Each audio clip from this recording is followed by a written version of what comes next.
Welcome to our study on the book of Romans. This is the Romans Education, and this is session 29.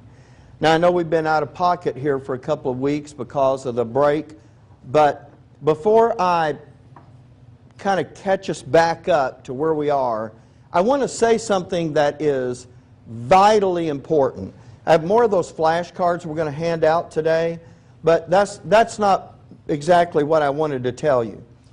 Because we are now in the education, this has to be more than us just sitting here listening to me talk and let that be the end of it. And even at that, there has to be more now than this just being data that you understand in your mind, but it's not actually showing up anywhere. And this has been something that's really bothered me a lot, because I want to make sure that we avoid the classic. Remember we talked about this issue at the very end of the last session we were here off camera. Do you remember that? Okay. Now I just want to pick back up on that just for a moment, because we need two things. We need the classroom part. That's this. That's what we're doing now. But we need more than the classroom. We need the laboratory, which is, the classroom is where you learn the information, but then you need the laboratory where you take what you learned in class and you go do it. You put it into practice so you actually see how it works. And that's what I was talking to you about the last time at the very end. The practical application of this, or how this shows up in our behavior and conduct.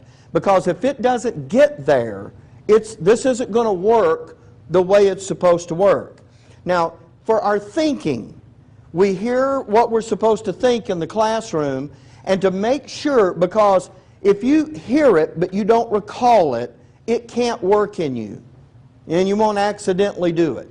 So what we did is we did the flashcards, and like I told you just a moment ago, I got another set of flashcards for you, and all that's for is it's the laboratory for your thinking. In other words, you heard it here, but then I'm taking those very important points and putting them down so that you'll be able to look at those and review those, and they don't fall out of your memory. Because if you don't remember them, they're not working in you.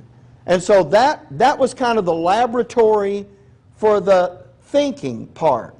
But when it came to the living part, I have to tell you, Tuesday night in Glenrose, I was really struggling with the session that I was doing, because when I was doing it, I kept saying to them, this is more important than you might think it is. I've made the same kinds of statements here.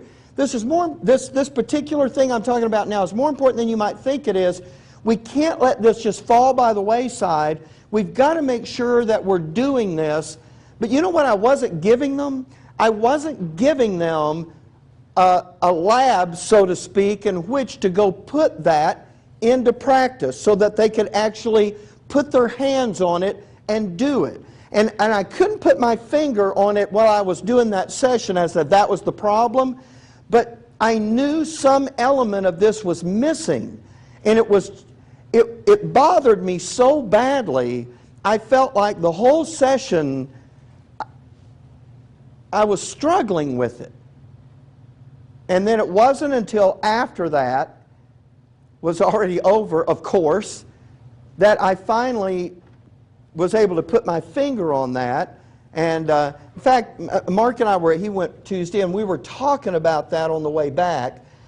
And so I'm happy to be able to say to you that there is a way to do this. Now, let me talk to you about what this is. Look, this is the education.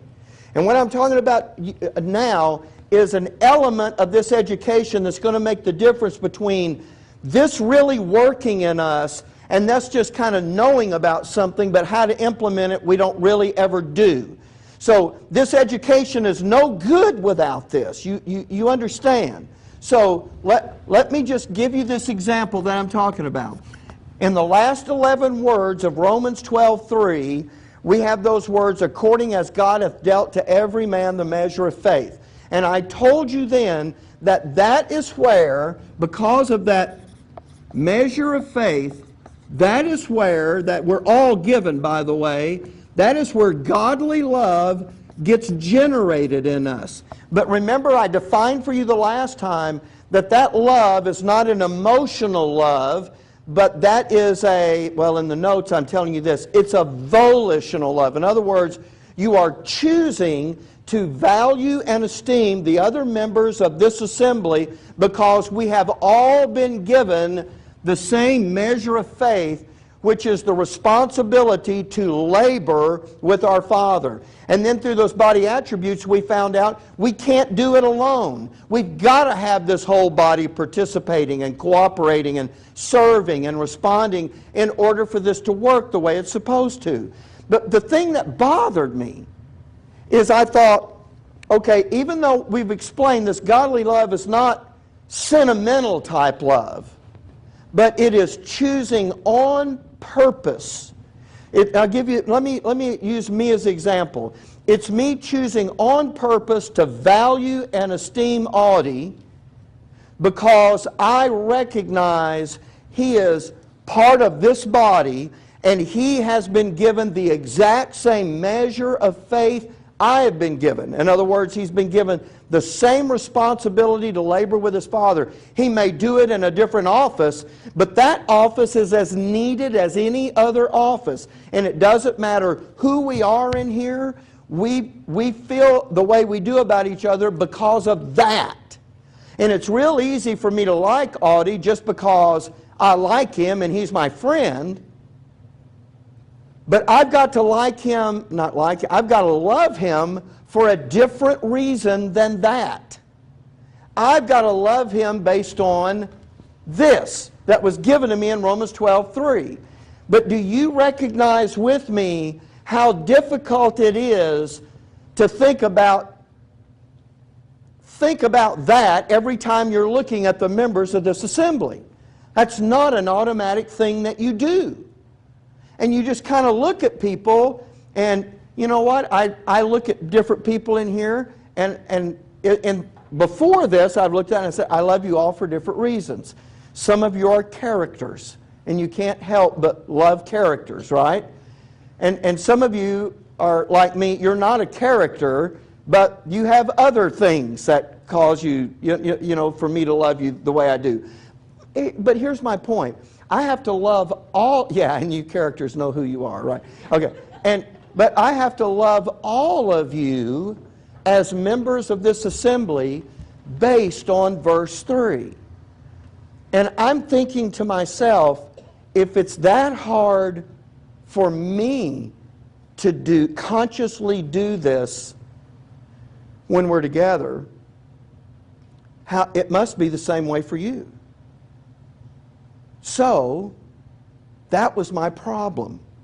How do I take that thinking of... See, I know what the measure of faith is. You got flashcards on that. I know what the measure of faith is.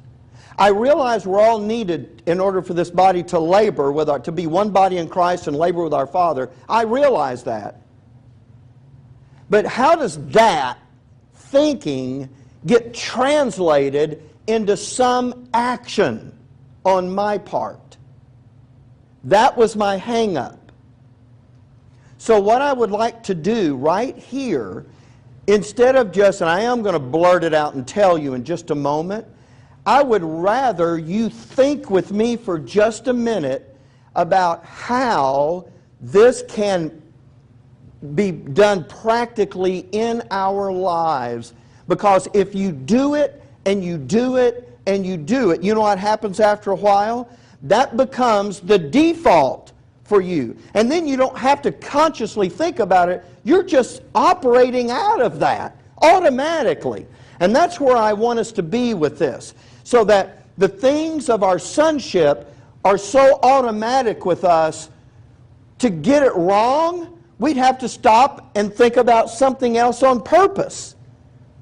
Okay, so with that in mind, can anybody think with me how we can conduct ourselves? Because now we're not just talking about the godly life, and we know what the thinking is. I just described it to you. It's knowing that we love each other, and again, not a sentiment, I'm choosing to value and esteem the other members of this assembly on the basis of this. Now, we're going to take that godly love and move it out of our thinking, and we're going to put it into our living. And you already know, by the way, once you have it in your thinking, and then it's in your living, that's what your Father needs. You're now qualified to do what? To labor with Him in it, because you know how to do it. So, since we're in this verses 6 through 8, the godly labor part, I realize we got to have both of these components up and running. So give me a suggestion. And I'm not trying to put anybody on the spot. I'm not saying every suggestion will be spot on, but it will lead us to one that maybe is. But I have some things to say to you about this, but I just don't want to say them. Why? Because I don't want to act like I'm inventing a bunch of rules for us to follow. I'm not trying to be your tutor and governor, but I am saying that we have got to see how important this is and then start doing this. Because I can tell you, we're not doing it. And if we're not doing it, this hasn't worked the way it's supposed to work in us. So let's not do what others have done. They've gone a year down the trail and then realized, you know what, this just isn't working. And then we have to stop and come back. Let's get this done right here, right now. Communication. You telling them, you can be talking to yourself, telling them, okay, like when you're at home, okay, I love you, I love so-and-so and so-and-so, I love Nancy, I love Audie, I love Kim, and why? You can be telling yourself that, and then when you're with them, you can be telling them. Okay. And when you're with them, you would tell them that. Now, do you realize, now I'm not saying you, that's exactly the answer. That's exactly the answer. But doesn't it feel a little bit like a fish out of water to go up to somebody and say, you're important to me and I value and esteem you because I realize, and you know what? Now, I don't want to fill that blank in. Do you know why? Because that could be said 4, 5, 8, 9 different ways. And each one of those ways says something about that to you. See, if I just give you one way, you'll just be thinking about it one way. And I don't want to do that. All right, I'm glad you said that. So, Cliff, can you give me a hand with these? Can you pass one of these out to everybody? Now here's what I had in mind. Now, Linda's right. We have to start communicating that to each other.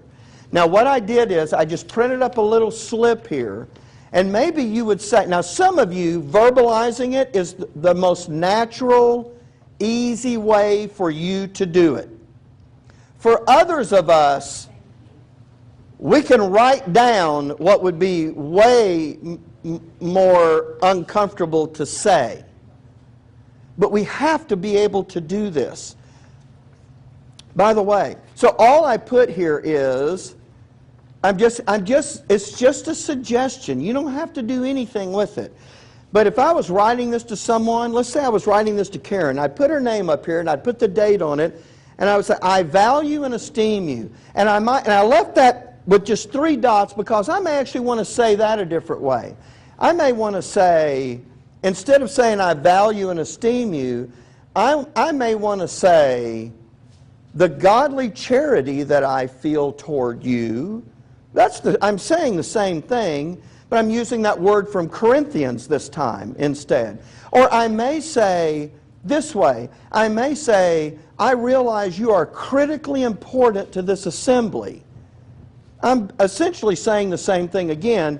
And then because, and again, I didn't want to put a because down there because, I'm sorry, I did not put a because in there.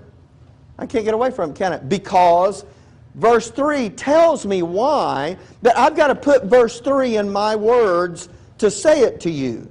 If I just say, because you've been dealt the measure of faith, well, that wouldn't be wrong, but I want you to be able to articulate that to someone. Okay, now folks, so I'm saying you could either say that to somebody, or you could just write it and fold it up and just give it to them. And I'm saying that's not a, thanks Cliff, yeah, just put them there. That's not a bad idea, but listen to me. If we can't do this, if this is so difficult, we can't do this, we're not going to, godly love is not going to be generated in us. Because if you really care about somebody, don't you look for opportunities to tell them what they mean to you? You do. We have got, and I'm not talking about gushy, sentimental, I'm not talking about that. I'm just saying we really do value each other based on verse 3. Now, I'm going to make a quick illustration about this. Nobody ever rode a bike by hearing someone lecture on bike riding. You have to go get on the bike, and you've got to feel that for yourself to get it going. Have you ever seen anybody get on a bike, and they're on it for, let's say, 45 seconds. And when they get off, they go, okay, I did that. I know about bike riding. What's next? What would you say about that? You'd say, you don't know about bike riding. As soon as you know how to ride a bike? Yeah, I did that when I was 7. I did 45 seconds of that. That included getting up off the ground. My point is this. This isn't going to get done either because we took 45 seconds to either say it to somebody or to scribble something down and give it to them. This is something that's going to have to start being in our conversation enough times until this really is true. All right. I was talking about how unfamiliar this kind of thing is going to be. It's not? Well, good. Because you're taught that all of your life. Okay, good. Well, then maybe I'm not in as far out in left field as I'm thinking. Understand what you're saying. It's kind of like finding a cousin that you haven't seen in a long time, and you've known them all this time. You know, they're part of your family. Right. And you value And you love them because they're part of your family, whether you knew them or not. actions speak louder than words. I mean, Right. These people don't know I love you guys. I love you. I mean, Okay, but now they have to know this. Why do you love them? well, first of all, like you said, they're kind of unique. They put up with my quirkiness. You know, They do. But see, that's not the godly love that we're getting generated. they're part of my family. Okay, now you're getting closer. It's because we realize that what we're trying to do here can't be done without each other equally. Well, I'm going to take this as simply going up there, and we know we go to work. Well, I know. Right. I get that. So here's all I'm asking you to do is take that understanding of the last 11 words of Romans chapter 12, verse 3, and start either, Linda said, you say it to yourself, and I think that's where it starts. You say it to someone else. And if I would say this, you know what? And it doesn't have to be formal. You know what? It could go just like this. Let me just use Ruby. If I were to just sit down with Ruby and just say very casually, you know what, Ruby? I have liked you for a number of reasons ever since you came to this church. But when I realize that you are a critical part of a group and it's going to take us all to labor with our Father, I love you based on that. That is what I'm talking about. This is what we're in together. And if the love, I still like Audie. That doesn't change. Some of you are characters. That doesn't change. But I'm going to love you all based on this because I don't even have to be saved to like Audie or to like people who are quirky. I can do that, and it's not godly love at all. But when I understand that godly love comes out of what God is doing with us as a assembly, that's the godly love that has to get generated. Is that becoming more? Everybody, does anybody have a question about it? I'm fuzzy about that anywhere? No, I just respect them for, they're trying to do the same thing I am, learn, so I'll be prepared. Okay, there you go. There you go. When I very first started thinking about it, I was thinking about it the only way where I thought I have to think of something good to say about somebody, about a quality. When we started discussing it on that trip home, I realized it's not about any physical quality that that person has. I'm praising them for their, their on-timeness or any physical quality. It is strictly a view from their heavenly Father that He values. And that is what's the uncomfortable part. Right. We're trained, like Bertha said, we're trained to affirm people all the time. But we never do it out of God. Yeah, now we're affirming them based on this one issue right here. Because you can look at someone and say, you know what, you're always so upbeat, you really make my day. Or, you know what, you're really smart. Or you're really whatever. Now, we're looking at each other and saying, you know what, we need every one of us. We're in this together. This is never going to happen if everybody doesn't, feel like they're in on this. And now I value and esteem you based on, I thought of 100 bad ways to illustrate it, but you know what it's like? It's like we're raising this big beam up, in place, and it's going to take 10 people to raise it up. And if 10 people are there, you know how many of them I'm grateful for? All 10 of them, because it's going to take us all to get that lifted into place. And so when I look around, the people that are here, I'm saying it's taken every one of us to get this done. And I value and esteem you because we're in this singular work together to get this done. And so all I'm asking you to do is to find a way to not just think about that, but to communicate that somehow to other people. And really what I wanted to do, and I'm not telling you must do this, because I can't make you do it anyway, and I don't want to make anybody do anything. That's the thing about sonship. But really what I wanted to do is I wanted to say, take that little paper and write that down for somebody that you normally don't spend very much time with in this assembly. Not the people that you always talk to or that you even see outside this assembly, but communicate it to somebody who, wouldn't be the automatic first one you would think of. And if we communicated that to that extent, this whole group, see, now, at least right now, I have you all thinking about it. And right now, if we'll just start doing that.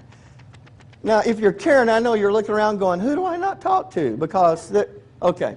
But because I think this needs to go somewhere else. Because once it's really generated here, I think those people that are following us along online that we never see their faces, wouldn't it be okay to send them something that says, we realize that you're, as part of the body of Christ, you're going to be up there in the heavenly places, and you're going to be a needed part of this. And I value and esteem you, even though a long-lost cousin, I haven't seen him forever.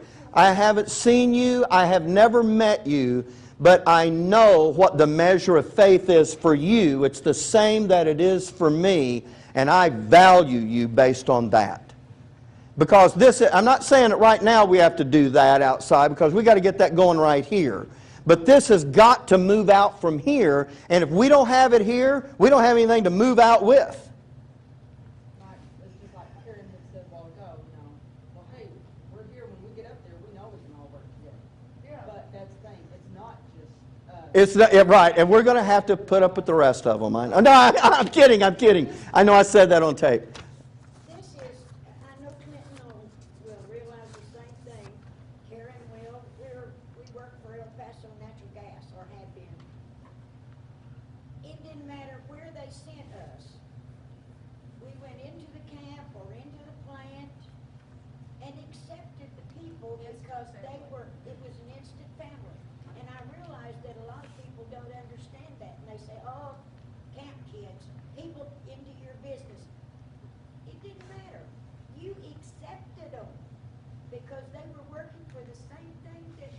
That commonness is what bounds you together. Right. Karen and Clinton, won't you agree?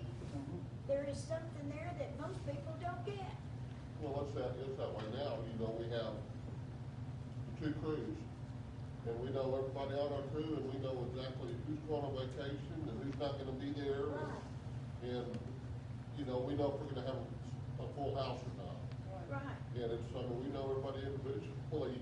And if somebody's And some sick. you know a lot closer than others. Right. But you still, if that one is gone, then you know who that is and what area their work is not gonna take place in, and Okay. And if they're out because they're sick or something, you know what's got to be done. And okay. Take that principle, and now all we're doing is we're applying that to our Heavenly Father says, I have a work for you to do in my business, and this is the way I want you to value and esteem each other. Because while you're doing a job that depends on other people physically, sometimes in a church it's easy to lose that because you just kind of think, well, we can just do what we're doing no matter what. But this group is going to get to a place where it won't be able to do everything it's supposed to do no matter what. So, okay, so you got the idea, right? So I'm just saying, I'm just trying to find a way to take that godly love and move it from our thinking into our living. Because why is that important? Well, we just got through over there in 1 Corinthians 13. If it doesn't matter what else happens, if you don't have charity, what? I am nothing, and it profiteth me nothing. Remember, we went through that. So this has got to be the driving force behind us. And so what did we build on that? We found out that the very first, and we're going to learn 6 of these in this chapter, in this first part of this chapter 12, but we learned that the first attribute of godly love was selflessness. And we all get that, we understand that, but we're just saying this selflessness now has a basis. And that basis isn't just, I just need to be a selfless person. The basis is that this is one body, and we all are interdependent upon each other, and because of that, we care for one another, we love one another, we value and esteem one another. All right, so thank you for letting me take some time to talk about this, because if this element isn't understood by us in this way, and hearing you discuss this makes me feel a lot better about this now, because last Tuesday I was just walking on hot coals realizing I'm talking about an issue, but we didn't have any vehicle for which everybody to really latch onto that and say, this is what I've got to do here. Because you know what, because this is the microcosm or the miniature for the creature. What we learn to do right here and how we learn to do it is the only thing we're going to take with us when we get into the creature. So this has got to be, you know, it's not like, well, we don't have to fool with it too much here when we just get up there. When you get up there, you won't have any more to work with. It's Karen. I kind of think of us as the rock in the pond. We're there, we start the ripples. Okay, that's a good illustration. The ripples that emanate out and affect the rest of the pond. Milt? To me, this measure of faith that everyone has here, learning about that portion makes it really easy to think about that person the way God thinks about them. Yes. That's what's so important. And because everyone here is like one big university, one big team, one big company. There you go. It's God giving us this measure of faith to every one of us that binds us together. All we have to do is think about that for a second. Hey, we're all in the same team. That's right. We're all part of the same body. And this doesn't only be us here. It's all these other people out there, the same thing. Hopefully, all these other people will get this measure of faith. Okay, I want to repeat that first part you said for the folks on the DVD, because I think that was critical. Knowing that we've all been given the same measure of faith allows us to think about them the way our Heavenly Father thinks about them. And that's what He's trying to get done. That was excellent, Milt. That was because that's the way He's thinking about it. And that's the way we're thinking about it. So you know what that is? That's godly thinking. Thinking like Him. All right. All of this is good, and I'm really glad. Is there anybody that's a little bit, I know the buzzer's gone off, is there anything that's fuzzy about this to you? At first, when you were talking, I thought, no, I've been taught to keep my nose out of other people's business. Right. Okay. To watch myself. Right. I'm responsible for myself. Right. And if I infringe on somebody else, that's not right. Right. This had me confused because I come here to learn. Right. I love everybody. They're part of us. They can't get away. It's my family. Yeah. But you understand now. Yeah. Well, see, Mark kind of did the same thing. We were talking about it on the way home Tuesday, and he was thinking I was saying, we need to find something good to say about each other. And I was really saying, I don't want us to find something good about each other. I just want us to have that godly love for each other based on that one issue in verse 3, that we jointly have a responsibility from our Father to labor with Him in His business. That is something, I hope you realize, that is something the world has seen very little of. Laboring with Him in what He's doing.